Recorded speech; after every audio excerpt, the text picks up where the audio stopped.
Bonjour, où que vous soyez au Canada. Merci encore de participer à ce webinaire Le Canada brûle, ce qu'il faut savoir. Avec plus de 400 feux actifs dans presque toutes les provinces et tous les territoires, les Canadiens ont beaucoup de questions par rapport à ce qui se produit et quoi faire. Je suis Jess Kaknevicius et je suis directrice générale de Forêt Canada. Je suis vraiment ravie d'être accompagnée d'un nombre de participants et de conférenciers invités pour partager leurs connaissances avec nous. C'est un événement que nous avons préparé rapidement, alors je suis infiniment reconnaissante à l'endroit de nos conférenciers qui ont accepté d'y participer.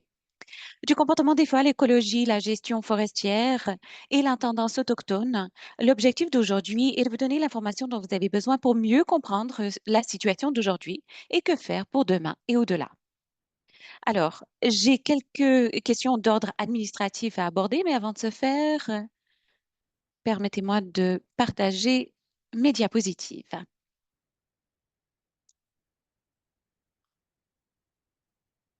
Bien, alors avant de commencer, je souhaitais simplement reconnaître que Forêt Canada est sur un cheminement continu, veillant à mieux travailler avec les communautés autochtones pour mieux reconnaître leurs droits et leur savoir en matière de paysage naturel. Tandis que nous le faisons et tandis que nous avançons dans ce travail, nous reconnaissons que le travail que nous faisons se fait sur le territoire traditionnel de grand nombre de populations autochtones du Canada. Et tandis que nous travaillons au service de la vérité et des réconciliations, nous tâchons de tisser des relations avec l'ensemble de ces communautés autochtones du pays. Alors, quelques questions d'ordre administratif pour commencer. Vous allez constater que nous avons quelques conférenciers invités. Ce webinaire est enregistré, se retrouvera sur la page YouTube de Forêt Canada après l'événement. Seule l'animatrice et les conférenciers invités auront accès à la vidéo et à l'audio.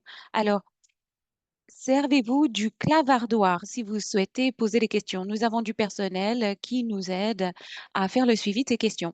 Nous avons aussi préparé quelques questions à l'avance pour donner le coup d'envoi à notre conversation. Également, nous avons un service d'interprétation simultanée à votre disposition. Alors, si vous voulez y accéder, vous n'avez qu'à aller au bas de votre écran Zoom et de suivre les directives telles qu'elles figurent à l'écran. Alors, je m'arrête un instant pour que vous preniez connaissance de ces consignes. Si vous avez d'autres questions, n'hésitez pas à les saisir dans le clavardoir pour qu'on y réponde dans le courant de notre webinaire.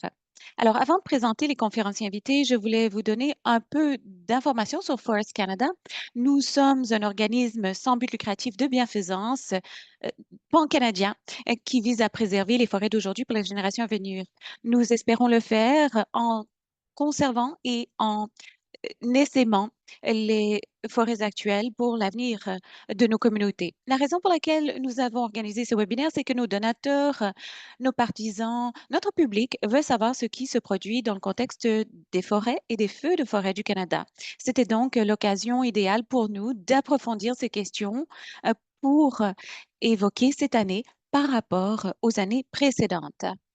Ce que nous souhaitons réaliser, c'est une meilleure compréhension des raisons pour lesquelles il se produit des feux de forêt, ce que l'on fait et ce que l'on devrait faire. Sur ce, je suis vraiment emballée de souhaiter la bienvenue à nos conférenciers invités pour qu'ils puissent partager leur expertise avec vous. Alors, je les présente très rapidement avant de donner le coup d'envoi au webinaire avec des questions. Alors, Yann Boulanger. Professeur Yann Boulanger est chercheur en écologie forestière au Centre de foresterie des Laurentides, Service canadien des forêts, depuis 2013. Il est titulaire d'une maîtrise en aménagement de la faune et des habitats et d'un doctorat en biologie, tous deux de l'Université du Québec à Rimouski. Ces projets de recherche portent principalement sur l'incidence des changements climatiques sur les écosystèmes naturels, entre autres incendies, invasions, insectes et chablis, ainsi que leurs effets sur les paysages forestiers. Vous connaissez peut-être aussi pour ces articles dans LinkedIn où il partage l'état des forêts, des feux de forêt qui ont éclaté au Canada depuis 2023. Nous avons aussi Kelsey Winter, qui est mère de trois jeunes filles. Elle et son mari sont reconnaissants de pouvoir élever leur famille sur les terres traditionnelles des peuples dit Esquimalt et Sanguise aujourd'hui. Elle est directrice générale du Centre Interagence de feux de forêt du Canada, un organisme national à but non lucratif qui dirige la coordination, la préparation et la prévention de l'intervention en matière d'incendie de forêt dans les instances fédérales, provinciales et territoriales. Elle est titulaire d'une maîtrise en ressources naturelles, en écologie et en gestion des incendies. Nous sommes également accompagnés de Joshua Mitchell, dont les passions lient le plein air et les études. Et donc, il a passé 6 saisons à travailler comme pompier pour le gouvernement de l'Alberta. Il a été premier donc à constater les effets dévastateurs de ces feux de forêt sur les personnes et les communautés. Il est fier d'appartenir à la nation métisse de l'Alberta et à la Fédération métisse du Manitoba. Dès son enfance, avec son père et son grand-père, il a appris à chasser, pêcher, explorer les montagnes, les contreforts et les prairies de l'Alberta. Josh est actuellement fonctionnaire pour Ressources naturelles Canada au sein du Service canadien des forêts en tant que conseiller principal pour les questions autochtones de gestion des incendies. Il participe aux solutions de politique qui concentrent leurs efforts sur les connaissances autochtones et la science occidentale.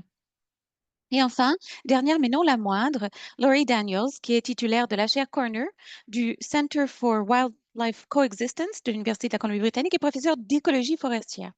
C'est une experte reconnue à l'échelle mondiale dans le domaine de l'écologie forestière et de l'impact de l'homme et du changement climatique sur les incendies de forêt. Depuis 35 ans, elle a mené des recherches approfondies sur les divers écosystèmes de la Colombie-Britannique, dont les forêts pluviales tempérées côtières, les forêts asséchées de l'intérieur et les différences attitudinales des forêts. En 2023, elle a reçu le prix Distinguished Leader in Research de l'Association in Fire Ecology. En 2025, le prix du roi Charles, de l'association, et la médaille du couronnement du roi Charles III pour les services rendus au Canada. Alors, j'espère qu'au cours des 45 à 50 prochaines minutes, nous ne vous déprimerons pas trop.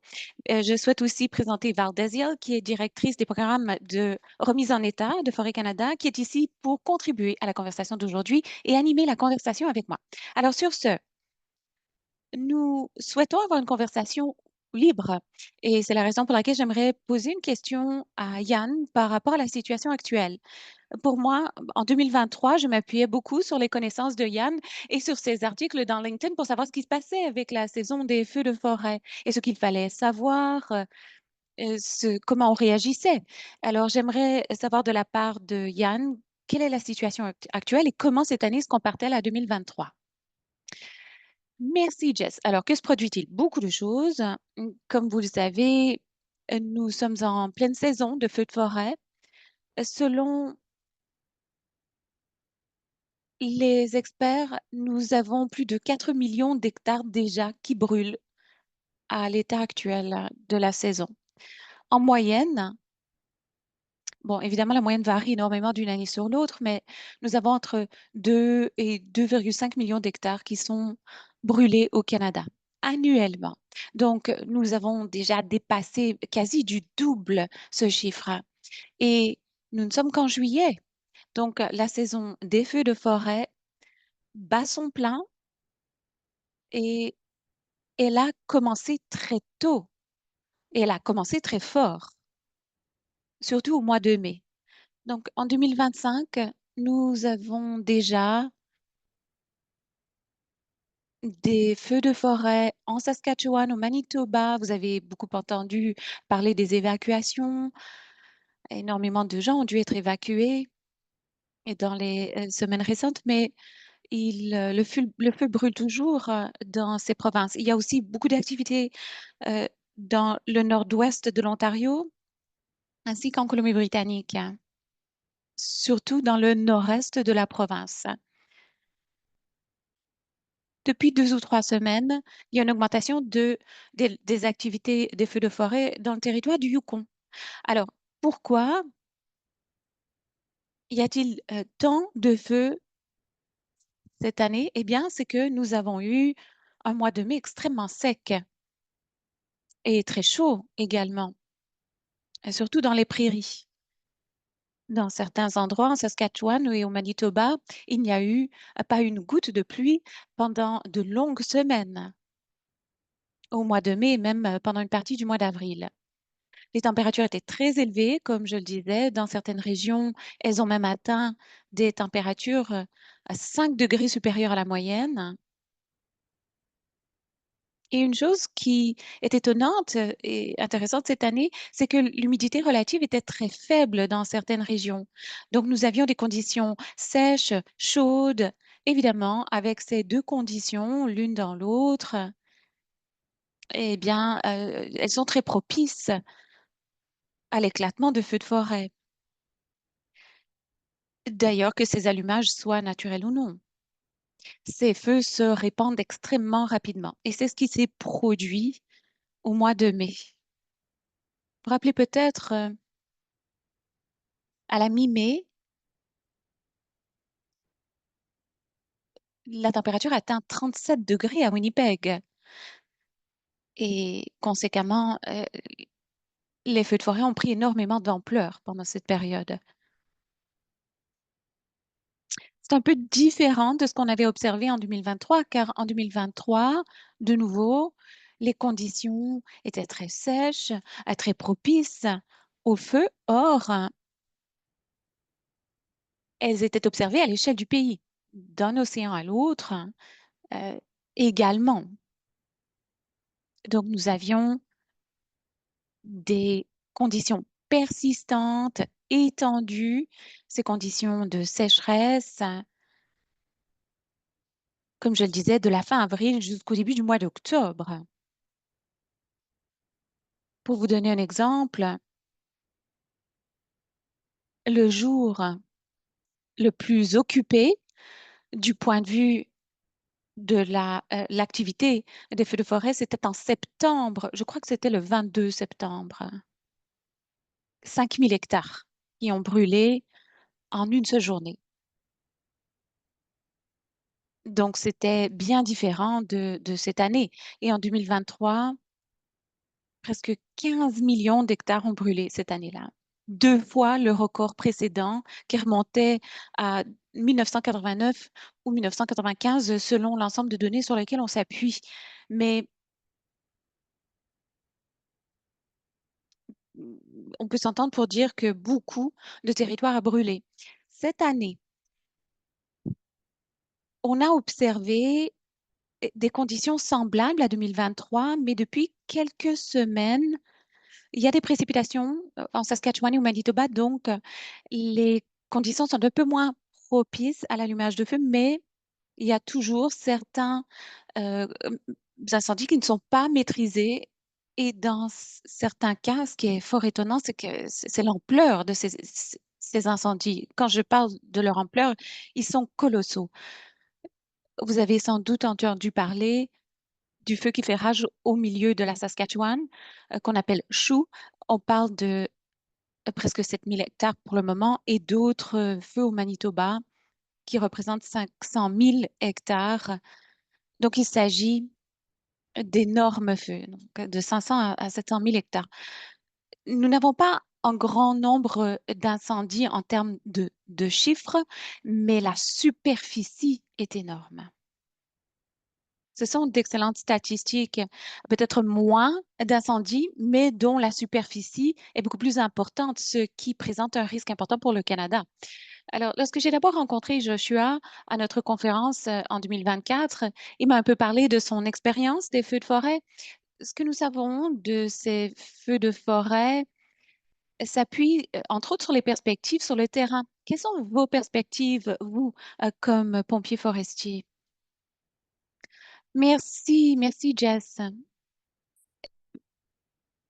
Merci de m'accueillir aux côtés de panélistes si distingués. Sur le terrain, ce que je peux dire, car j'ai de l'expérience de ces feux de forêt, c'est que l- la situation évolue tout le temps. Mais j'entends souvent dire que la saison est sans précédent. Il me semble que nous avons une saison sans précédent tous les ans. C'est le cas depuis 7 à 8 ans, du moins. Conséquemment, je crois que ce qu'il faut comprendre, c'est que c'est la nouvelle normalité et que ces saisons extrêmement intenses qu'en 2023 et le départ en force cette année, c'est quelque chose qu'il faudra accepter et il faudra s'y préparer pour la décennie à venir. Sur le terrain, je souhaite d'abord remercier euh, tous les pompiers-pompières qui sont dans nos unités d'extinction des incendies, car il s'agit d'un travail extrêmement difficile.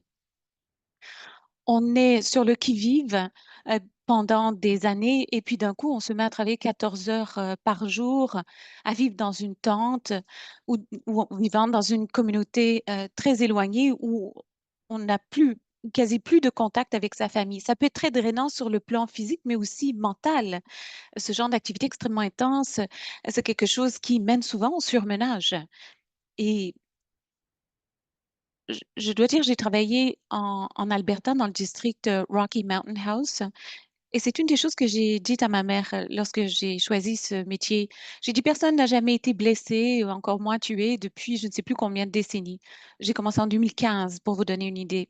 Et depuis 2 ou 3 ans, il me semble que je constate beaucoup plus de blessures et même des décès. Très malheureusement, il y a eu un décès d'un pompier de Rocky Mountain House euh, tout près d'où je travaillais. Je ne le connaissais pas personnellement, mais je sais que cela a énormément touché les membres de notre équipe. Et un autre ancien collègue a été blessé au Manitoba cette année. Alors, il s'agit d'un travail extrêmement dur. Vous pouvez travailler jusqu'à 21 jours de suite et parfois vous n'avez que 2 jours de repos lorsque la demande est si élevée parce que les feux font rage. Alors, c'est la raison pour laquelle je souhaite surtout remercier les pompiers-pompières qui euh, luttent contre ces incendies tous les jours pour protéger nos communautés.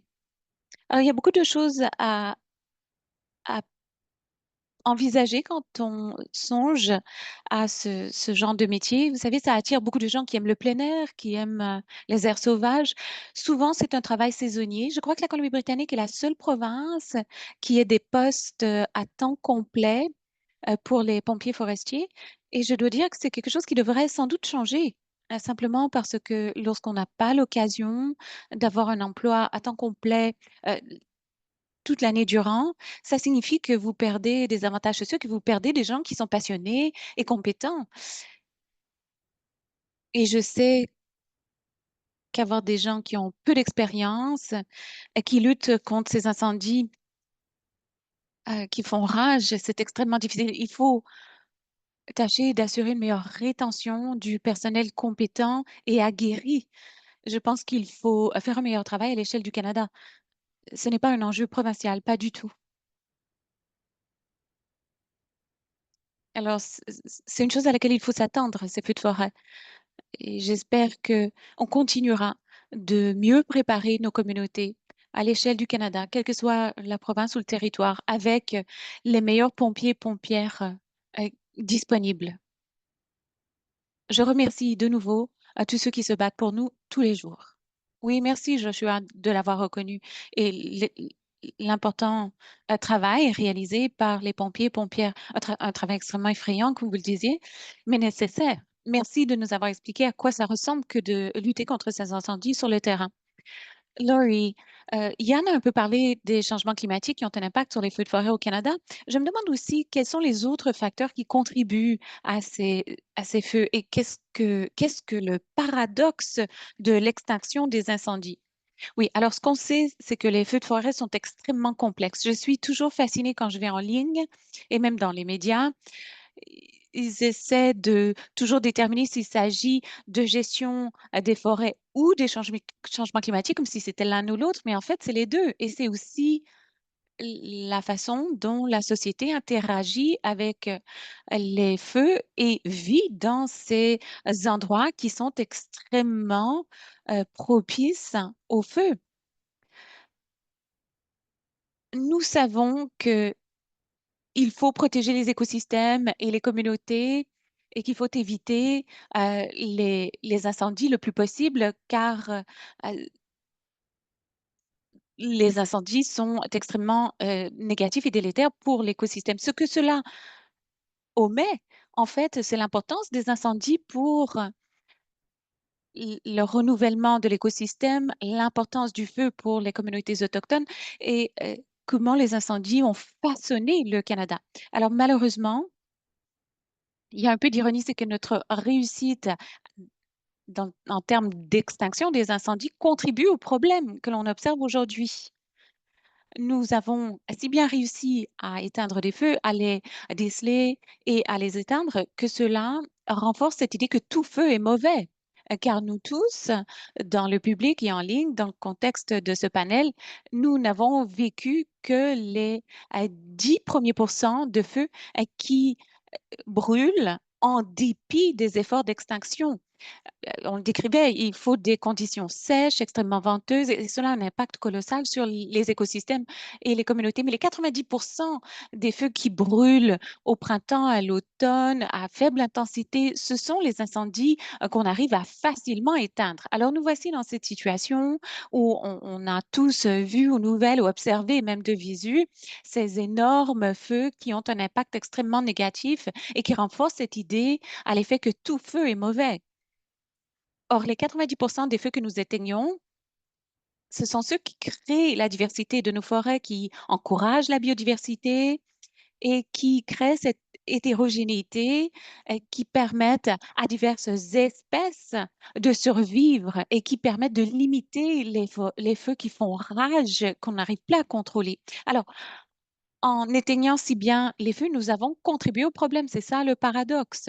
On croyait que tous les feux étaient mauvais, donc nous avons travaillé extrêmement fort pour tâcher de les éteindre.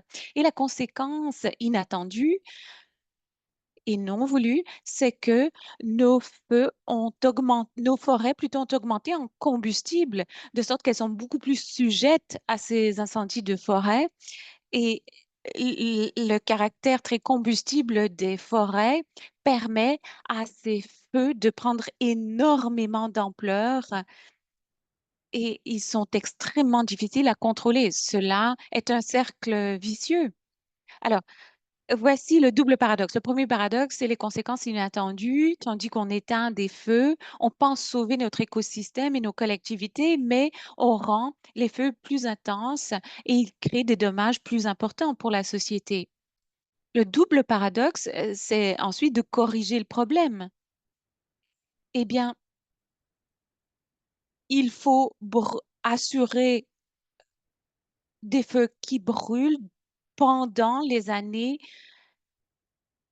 où on n'a pas de sécheresse, pendant les années qui ne sont pas aussi chaudes. Ça permettra de restaurer les écosystèmes et cela permettra de créer des conditions où le paysage pourra absorber ces incendies sans qu'on ait des incendies qui brûlent hors de contrôle. Il ne faudra pas non plus ajouter un triple paradoxe, c'est-à-dire que nous avons beaucoup à apprendre de la part de nos communautés autochtones de partout au Canada. Sur le plan historique, depuis des temps immémoriaux, les communautés autochtones se servent du feu pour gérer le territoire, pour produire de la nourriture, pour des rituels et des cérémonies.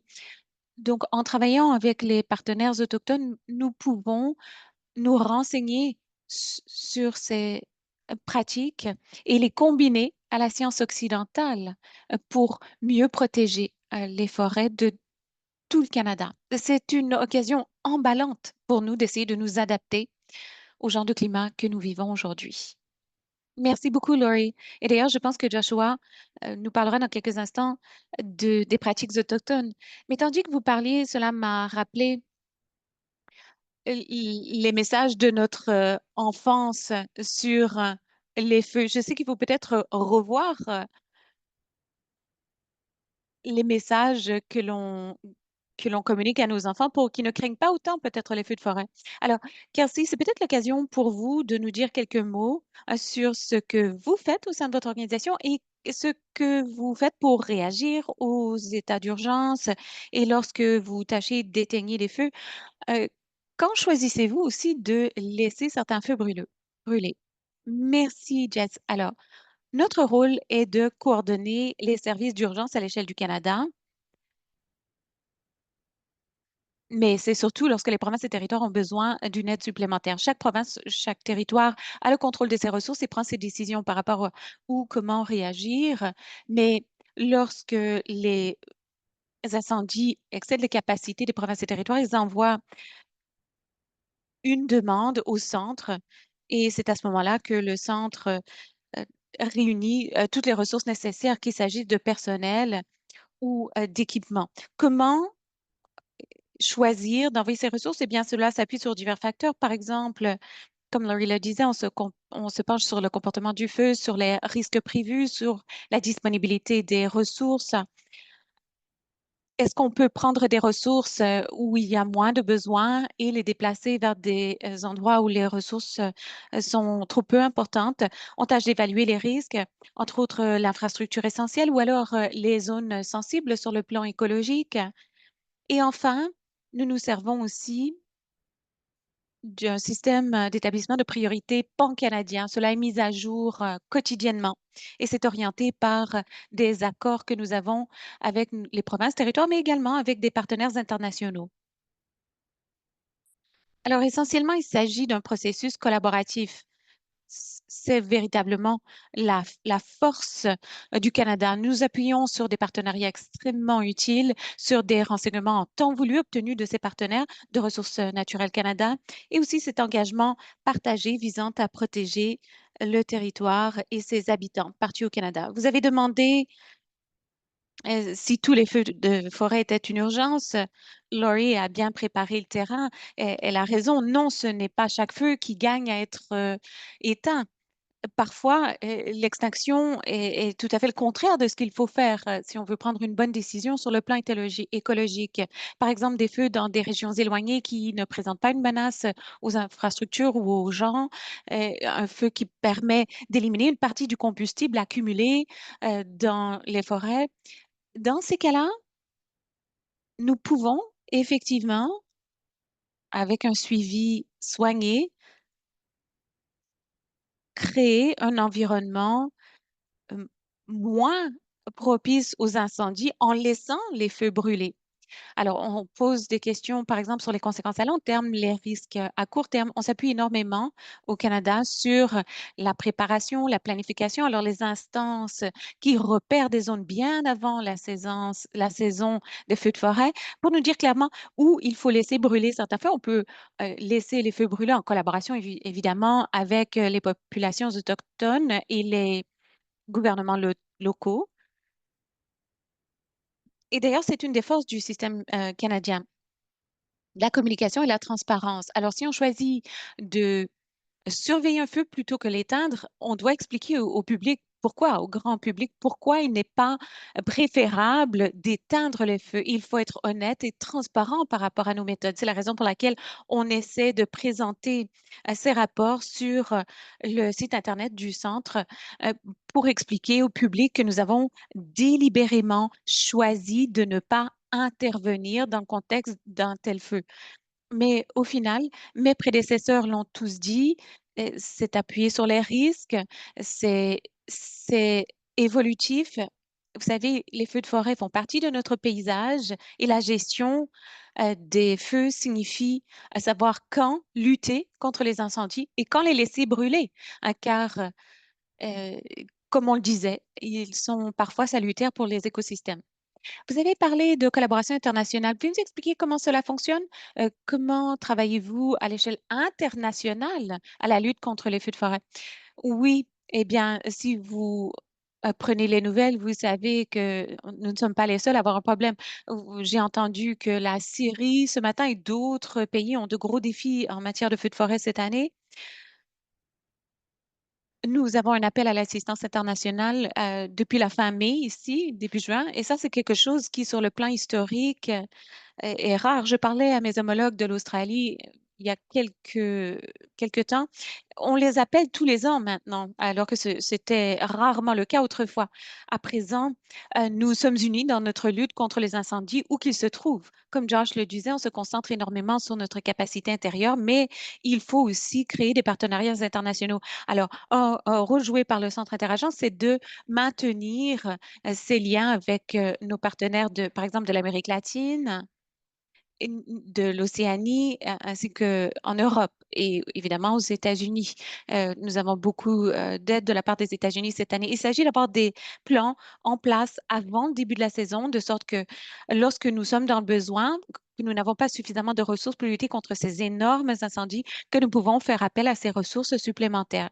D'ailleurs, lorsque Yann parlait des chiffres, oui, nous avons moins de feux en termes absolus de nombre de feux par rapport à il y a 5 ans ou par rapport à la moyenne des 25 dernières. Mais le nombre d'hectares est beaucoup plus important que la moyenne. Il y a cette perception que si le feu est maîtrisé, on n'a plus besoin de ressources, mais ce n'est pas le cas.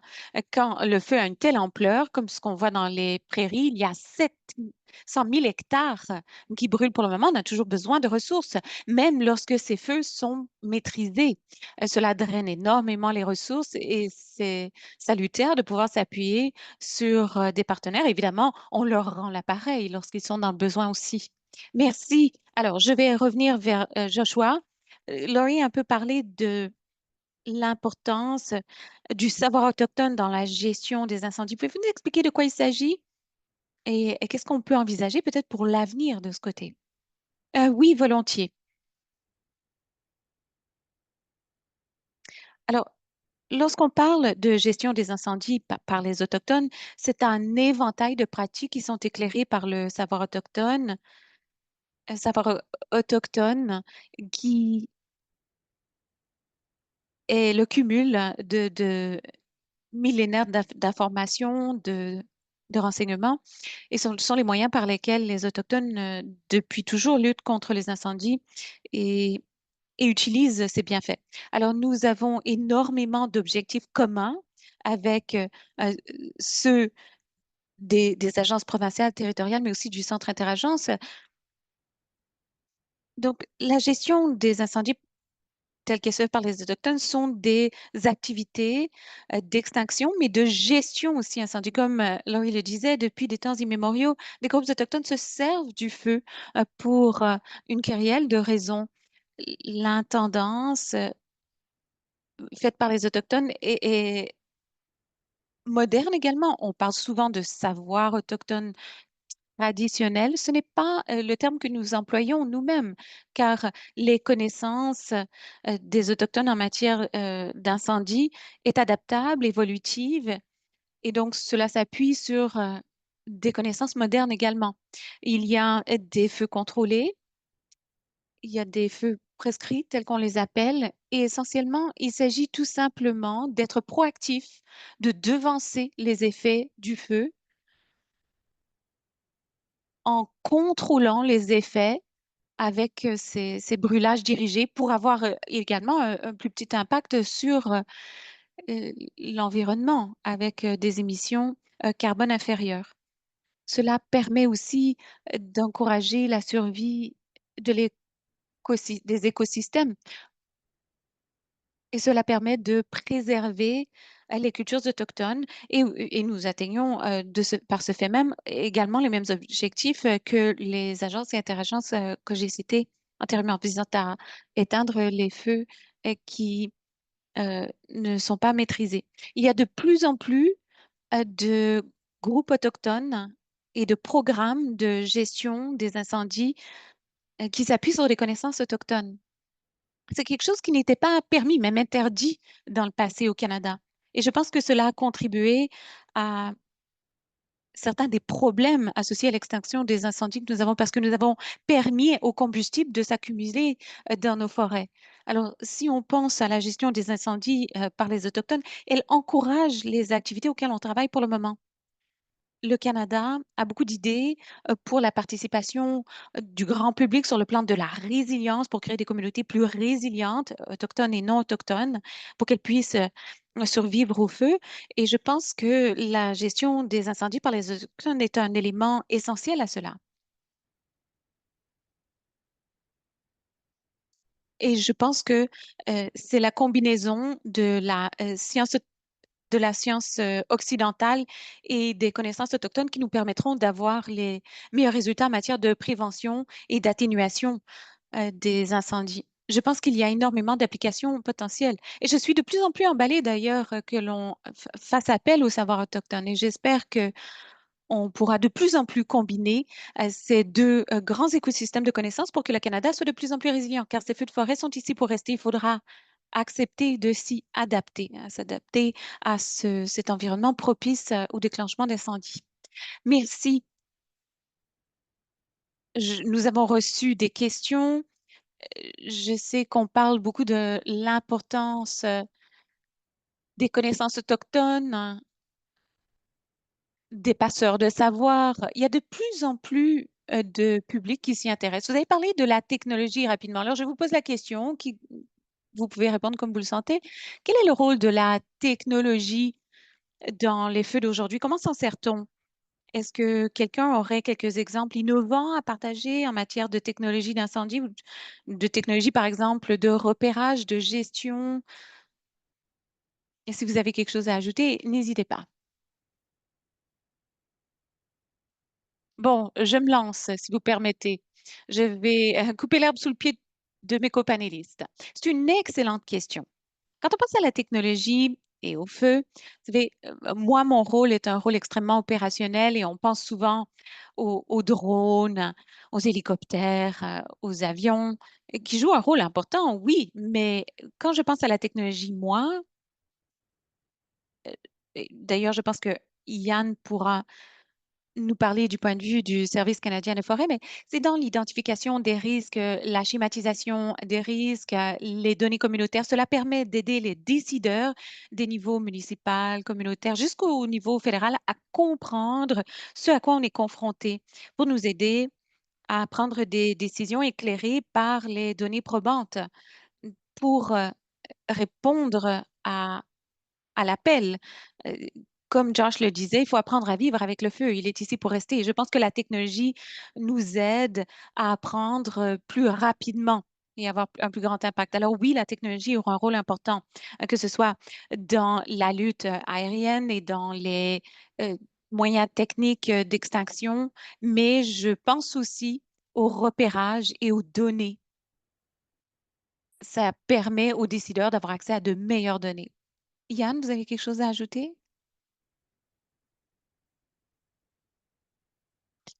Kelsey a présenté une réponse très claire, mais je pourrais ajouter, par exemple, le fait que nous tâchons de faire appel davantage à l'intelligence artificielle, pas pour remplacer ce que fait l'humain, mais pour être une source d'information complémentaire. Avec l'IA, on peut plus facilement établir des scénarios et également plus rapidement pour que l'on puisse explorer plus de scénarios. Par exemple, pour la gestion des incendies ou pour optimiser la gestion des combustibles et la protection de l'infrastructure critique et des communautés. C'est quelque chose qui est extrêmement utile.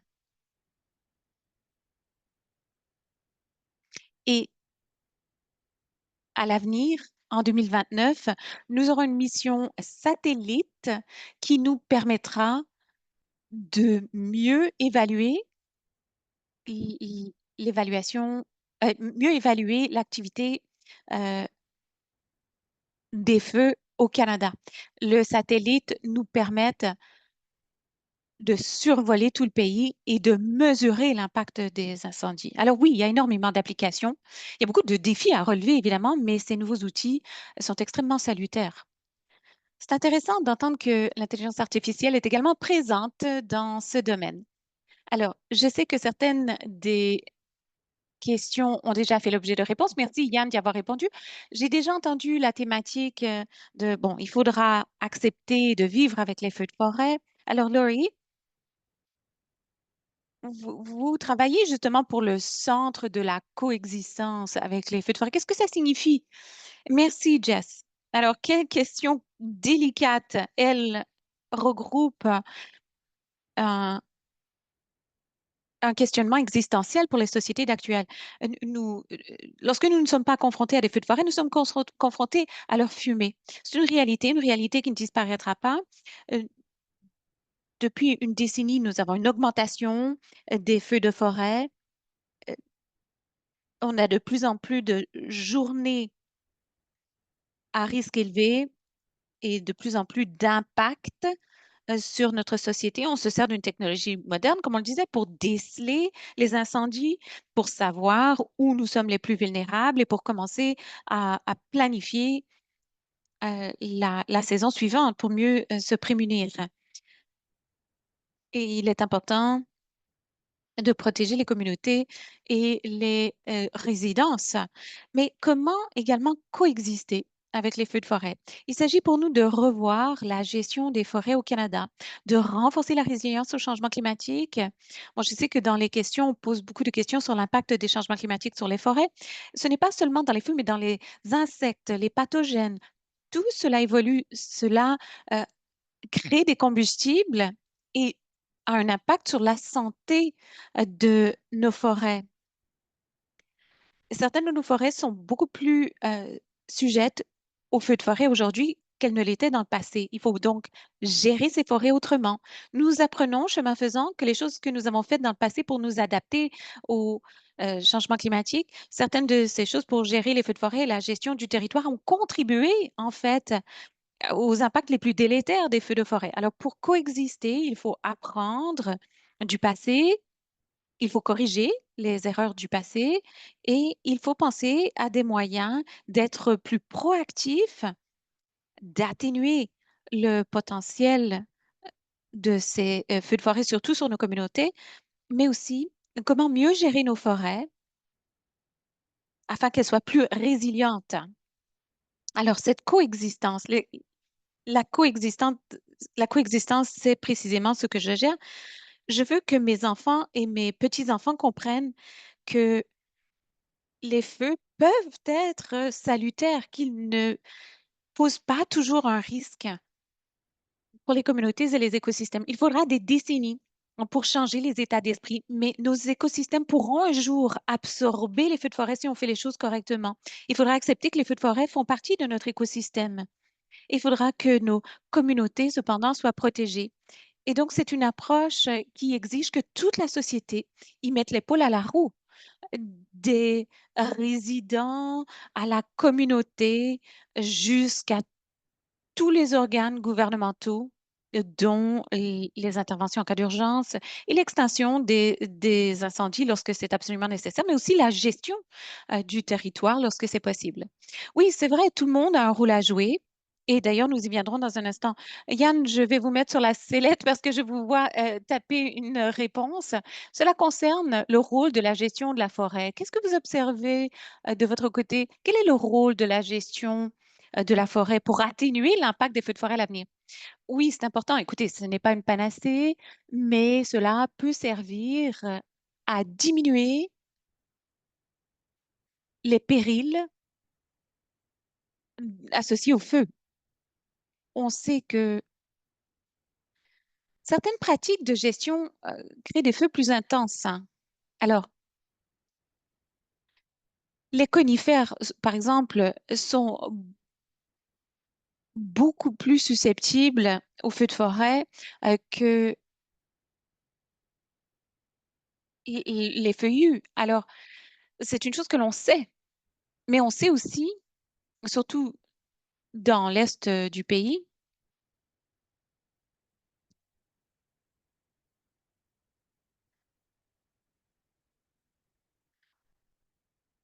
on sait que certains types d'arbres, on a beaucoup plus de problèmes qu'avec d'autres, hein.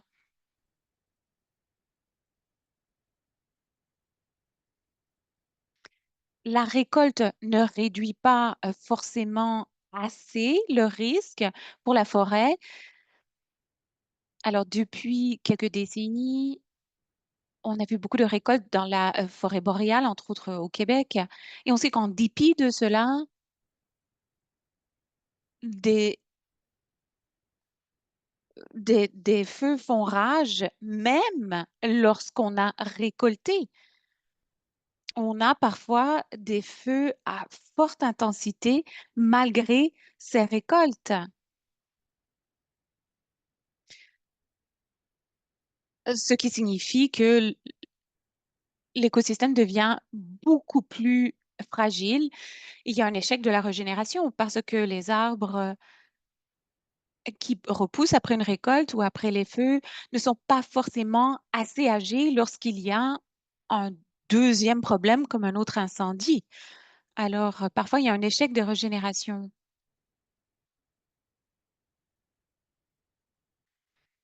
Alors oui, c'est important de gérer les forêts, parfois récoltées, pour réduire le caractère inflammable de de certaines zones, mais ce n'est pas une panacée. Nous avons une enquête pour le moment qui est déployée pour mieux comprendre quelles sont les pratiques euh, utilisées pour atténuer l'intensité des feux de forêt, entre autres les espèces ou autres, les connaissances sont les bienvenues. Alors, si vous avez quelque chose à ajouter à ce sondage, n'hésitez pas. Alors, je cède la prochaine question à Joshua. Cela concerne les carrières. Cette personne dit, je ne peux pas forcément devenir pompier, mais ce domaine m'intéresse beaucoup. Est-ce qu'il y a d'autres possibilités d'emploi, d'autres débouchés? Oui, il y a beaucoup de possibilités. Il y a de nouveaux métiers qui s'offrent à nous. Vous savez, vous n'avez pas nécessairement besoin d'avoir une lance pour lutter contre les incendies. Parfois, par exemple, vous pouvez penser à faire des études en écologie ou comme Kelsey le disait, écologie du feu, c'est un nouveau domaine qui est offert par un certain nombre d'universités. Alors, ça ne signifie pas que vous devez être sur le terrain, lutter activement contre les incendies. Vous pouvez, par exemple, travailler avec l'équipe de Kelsey ou de Yann, des gens qui étudient les biomes, les écosystèmes et leur interaction. Il y a aussi des débouchés émergents pour la participation autochtone à ces questions et je pense que le Canada, d'ailleurs, essaie de s'améliorer dans le cadre de la création de ces partenariats avec les communautés autochtones. Alors, il existe entre autres le Red Fire Lab. Il y a le laboratoire également de recherche de ressources naturelles Canada sur les feux de forêt, les communautés autochtones et les études collaboratives par rapport aux pratiques d'intendance autochtone. Alors, vous n'avez pas nécessairement besoin d'être sur le terrain, d'avoir une hache à la main, une lance. Il y a énormément de possibilités dans d'autres domaines qui pourraient vous intéresser. Laurie, vous aviez quelque chose à ajouter? Et Kelsey aura peut-être quelque chose à ajouter aussi, mais pour les gens qui s'intéressent, il faut aussi se renseigner. Vous pouvez vous participer aux efforts de votre province, quelle que soit votre province, euh, du côté de la lutte individuelle au feu de forêt. Alors, dans votre province, il y a certainement des activités intelli-feu. La communauté la plus touchée par les feux de forêt est souvent rurale ou éloignée ou autochtone. Et les populations autochtones représentent 6% de la population, mais ce sont eux qui essuient la majorité des impacts. 45% des évacuations se font auprès de communautés autochtones, des communautés qui vivent dans des régions éloignées euh, où les territoires sont nettement plus touchés par les feux de forêt et les évacuations. Moi, j'aimerais que la capacité et les possibilités soient apportées aux communautés autochtones éloignées pour renforcer la capacité en matière de brigades de lutte contre les incendies, pour leur donner davantage d'équipements. On entend dire les communautés euh, éloignées qu'elles n'ont pas suffisamment d'équipements ou de ressources pour lutter contre ces incendies. Voilà des moyens par lesquels on pourrait investir au niveau national, provincial, territorial pour mieux outiller nos communautés, pour créer des postes à temps complet où on a des gens qui contribuent à l'atténuation des combustibles dans les forêts, la conversion de certaines forêts pour créer des forêts plus résistantes au feu, pour renforcer la capacité d'intervention en cas d'incendie dans les centres urbains, ainsi que dans les centres plus éloignés, et se servir de ces connaissances, de ce savoir local. Personne ne connaît l'écosystème de ces collectivités mieux que ses habitants, les personnes qui vivent dans ces territoires et ces paysages et qui ont grandi dans ces paysages. Alors, il faut se servir de leur savoir pour lutter plus efficacement contre ces incendies. Et j'aimerais qu'on investisse davantage dans cette capacité locale et rurale ou éloignée. Kelsey? Josh disait quelque chose qui m'a rejoint.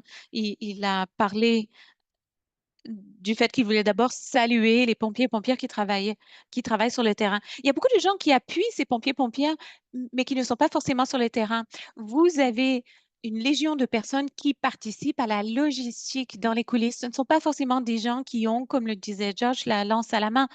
Ce sont des débouchés intéressants. Ça peut être par exemple en gestion adaptative des forêts, ou peut-être que vous pouvez participer aux activités intellifeux de votre communauté ou de votre province.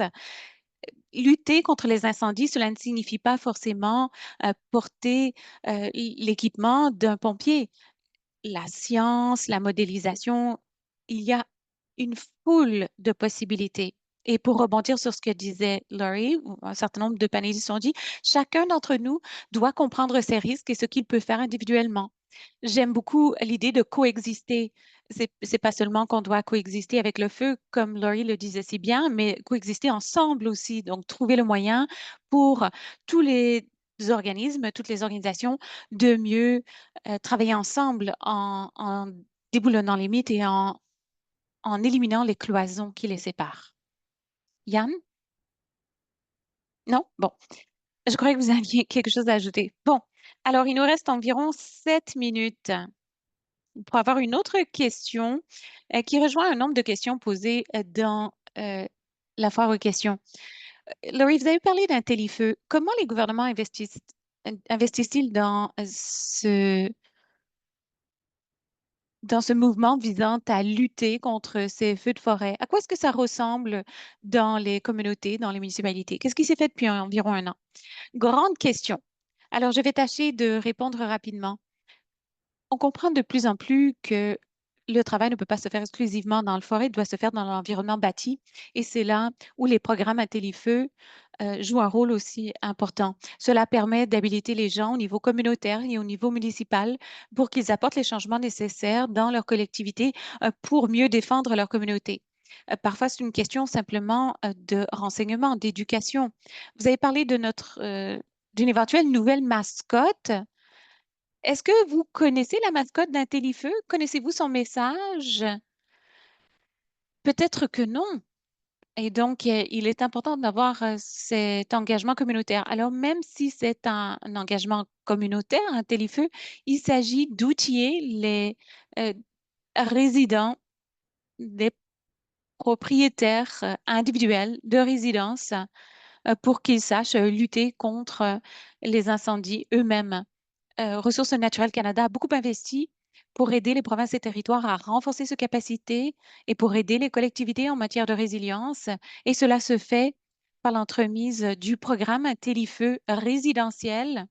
Elles soutiennent aussi la formation des pompiers, pompières. Elles financent aussi l'achat d'équipements. Donc, c'est un énorme investissement de la part du gouvernement fédéral, sachant que cela doit se faire à l'échelle locale. Et je pense que Laurie l'a bien dit lorsqu'elle a dit les gens qui comprennent le risque sont les personnes qui vivent sur le terrain. Donc, vous devez investir au niveau communautaire.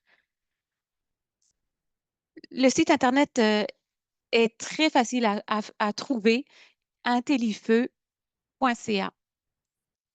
Cela nous permet de mieux nous préparer à la saison des feux de forêt. Je sais qu'il y a énormément de questions dans la forêt questions. Peut-être qu'on devra faire un webinaire de suivi, surtout en matière des thématiques de gestion des forêts, des changements climatiques, des pratiques autochtones. Alors, ma toute dernière question que je vous adresse à tous, donnez-nous un message pour le public canadien. On veut donner une lueur d'espoir aux gens. Que peuvent faire les gens pour lutter contre ces feux de forêt? Yann. Bon, alors ce n'est pas une question facile. Comme vous disiez, il faut apprendre à vivre avec le feu, d'ailleurs avec plus de feux de forêt que par le passé. Alors cela signifie qu'il y a des solutions, comme vous le dites. Par exemple, on pourrait veiller à ce que la forêt soit plus résistante aux feux de forêt, qu'elle soit plus résiliente. On doit également mieux connaître nos collectivités et notre infrastructure critique. On doit faire des recherches pour mieux comprendre comment protéger ces infrastructures essentielles et comment mieux gérer la forêt. Alors, il y a beaucoup d'espoir, oui, mais au même moment, il faudra apprendre à vivre avec le fait qu'il y aura plus de feux à l'avenir, dans les décennies à venir. Merci. Laurie, une minute. Je suis vraiment reconnaissante qu'on ait pu parler, continuer de parler. Vous savez, quel est le message à retenir d'aujourd'hui? Bon, Kelsey l'a déjà dit, mais allez sur le site Internet d'Intelifeu Canada. Pensez à une chose que vous pouvez faire dans le week-end à venir. Euh, Par exemple, pendant la COVID, nous avons apporté toutes sortes de consignes. Nous les avons exécutées dans notre jardin à la maison. Alors, vous pouvez faire la même chose. Nous savons qu'avoir des moyens de défendre votre domicile, c'est le meilleur moyen d'aider les pompiers et pompières en cas de feu dans votre communauté. J'ai entendu à maintes reprises de la part de mon nombre de communautés touchées par les feux de forêt qu'elles ne pensaient pas que ça arriverait jusqu'à leur porte. Alors, ce qu'il faut comprendre, c'est que si votre région est sujette aux feux de forêt, vous devez vous préparer individuellement pour qu'on puisse le faire collectivement. Et comme on le disait, il faut apprendre à coexister avec les feux. Un peu de fumée pour les feux dirigés, c'est une chose qu'il faut accepter si on veut un écosystème en meilleure santé. Merci, Kelsey. Ah, je suis contente de ne pas devoir passer dernière. Bonne chance, Josh.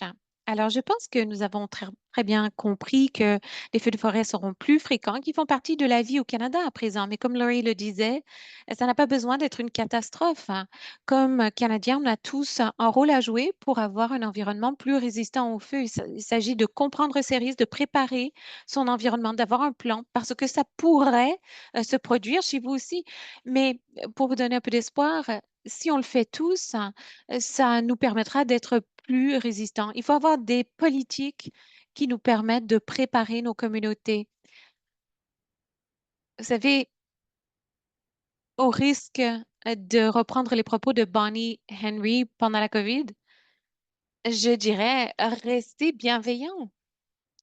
L- La santé affective, hein, et la santé mentale des premiers intervenants dans les pompiers ou pompières euh, méritent notre soutien, notre respect.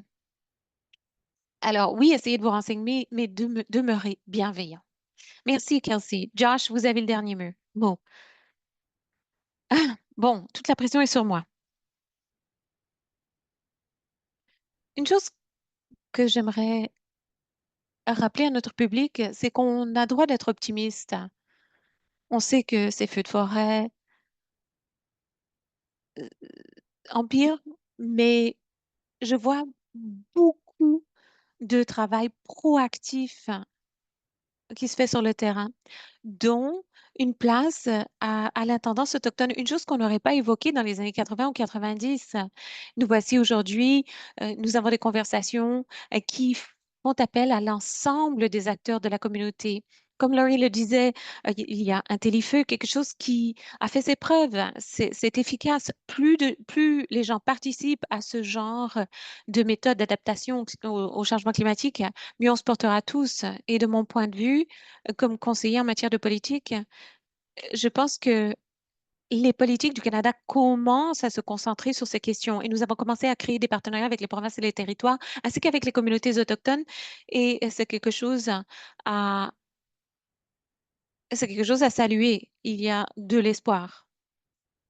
Vous avez Kelsey, Laurie et Yann qui travaillent à ces questions. Vous avez de quoi être rempli d'espoir.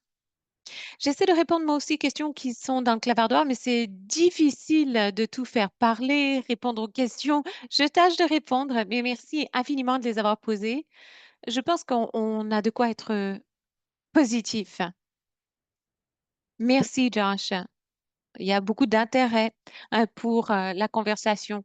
Alors, pour nous, l'appel à l'action, Et bon, d'abord de vous remercier d'avoir assisté à ce webinaire. Comme Laurie le disait, merci d'avoir assisté pour comprendre ce que vous pouvez faire. On vous encourage beaucoup à consulter les ressources qui sont sur notre site Internet ou à contacter euh, Forêt Canada si vous voulez entrer en contact avec nos conférenciers individuellement. Alors, merci à nos conférenciers. Nous apprécions beaucoup votre temps, votre énergie. Je sais que nous avons fait appel à vous avec très peu de préavis. Et merci à notre public. Passez un excellent après-midi.